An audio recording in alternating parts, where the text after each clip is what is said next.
All right, back again with another episode of Roofer Reflections, and it's nice to see a familiar face. Rolf, thanks for coming back on the show. Tats, thanks for having me again. I appreciate it. What's new in your world in terms of roofing? Well, I would say things have stabilized quite a bit. It was exciting 3 to 4 years ago because the price of materials was going up every week.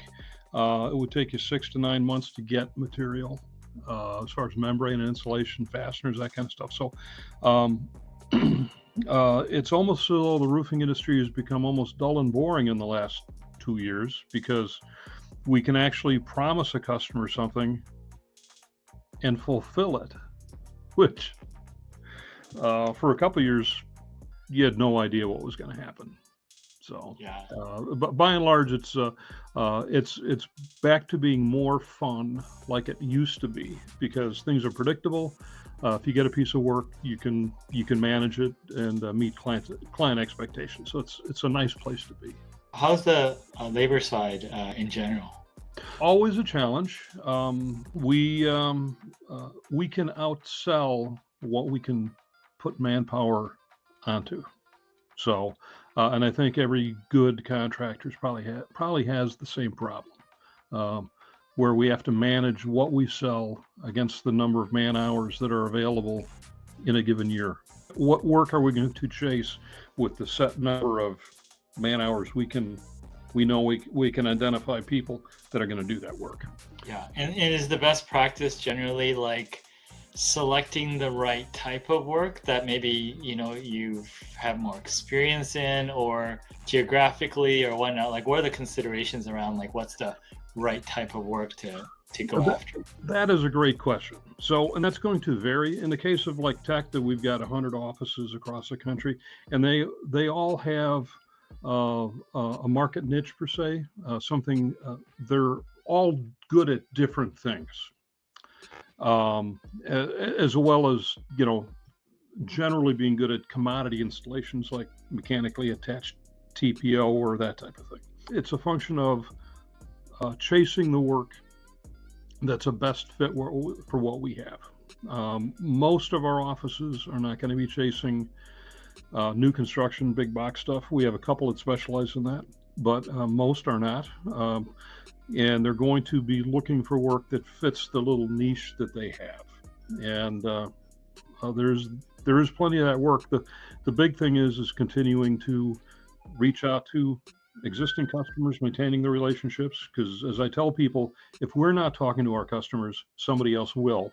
And on a personal basis, I don't struggle with keeping a pipeline full. If you're talking to your existing customers and looking for new customers, and you do it on a consistent basis, you'll be fine. You talked about pipeline. I'm always curious. Mhm. You've been doing it for a while, so you probably built that up. But if you were to coach someone now on Rolf's way of doing things, how would you explain it to them? It's all about behavior. I don't expect results. If we hired a new person with the right skill set and we train them, I shouldn't even say that. If they have the potential to learn, we will teach them how to run projects, how to sell work, that kind of stuff. But as far as from the sales end, in the world that I live in, from the first time I talk to a prospect to the time I have a purchase order in the mail, is somewhere between 6 and 18 months. That's just reality. The new people that I talk to on Monday, I hope to get some work from them in a year to a year and a half. So if we bring in somebody new, I don't expect them to set the world on fire as far as net new sales until the end of the year. That's when we'll start seeing it. What I will expect is what's the behavior every week. That is the controllable thing. If you control the behavior, if you have the right behavior, and you're always honing your skills where you get better. If you make a mistake on a call, lesson learned, debrief the call. What did I do right? What did I do wrong? The wrong part, let's not do that again. If they do that week in and week out, they will succeed.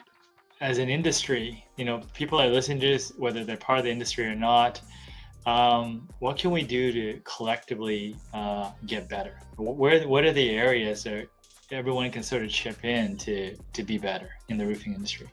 That's an interesting question. I don't know if there's an easy answer to that. And I think we talked about this a couple of years ago when I was on, where did warranties come from? I would say if we could get better, as a industry, be more consistent with providing best value. What's the right solution at a fair price? I think customers would be far happier. What I see a lot of is you can have Cadillac products and you can have Yugo products. They both have a warranty that stay the same, and it may not be the right solution for a building, but an owner who isn't sophisticated doesn't understand that, and they're buying it based on a piece of paper that says 20 years. I wish we could get away from that. That would be the biggest change I would like to see. As far as industry at large, professionalism, my opinion is probably the best it's ever been. Between the NRCA, different industry organizations, I'm active in the CRCA here in Chicago, IBEC and that kind of stuff. They're people that are passionate about helping the industry and are involved in those organizations. I think are in general all ships rise with the tide, and I think most people are doing that. And I hope that building owners would recognize there's a difference between, I will say, active and engaged contractors, suppliers, architects, all that kind of stuff, and maybe people that aren't. But by my mind's eye, if you go back in time 40 years ago, the connotation of the industry was not nearly as positive as it is today. I think by and large, we're much more professional than we were 40 years ago. I think it's a good thing.